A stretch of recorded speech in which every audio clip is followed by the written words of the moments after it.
I'm joined now by Pratip Chaudhuri, former chairman of the State Bank of India. Thank you for speaking with us, Mr. Chaudhuri. What do you make of these directives from the Finance Ministry with tight deadlines as well? Two key things: a 15-day deadline to come up with a blueprint to earmark risks, as well as the 50 crore mark.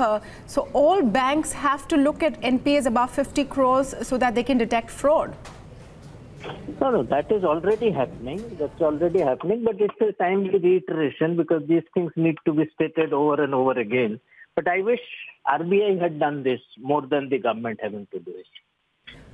Why would you say that, sir? What kind of a message does this? Regulator. No, RBI is the regulator. If there is a risk in the system, supposing there is a risk in the capital market, would SEBI not be the first port of call? If there is a risk in this thing, there's some risk which possibly nobody could fathom, including the regulator. I think the regulator should have, pressed the panic button and said 50 crores and above you give this report. But anyway, now that it has come, it doesn't matter as much that who is calling for the report, but it should be prepared. What about the feasibility of implementing all of these steps, especially as far as the tight deadlines are concerned, and looking at the quantum of NPAs if you're marking 50 crores as the bottom limit? These deadlines in themselves will not be the solution. This will only throw up the data. But the basic inadequacy in the system was that the SWIFT system was not connected to the core banking.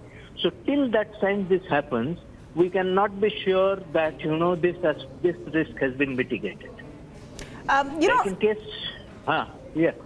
So my question was that in this case, the Finance Ministry has asked public sector banks to focus on all NPAs. Banks, please, don't distort Finance Ministry directive. Please, you say it is for all banks.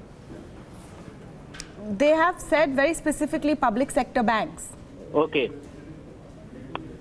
And they are talking about focusing on NPAs above 50 crore rupees. My question, sir, is it necessary that an NPA will be the key to fraud? Because in the PNB case, for example... It could be, but not always.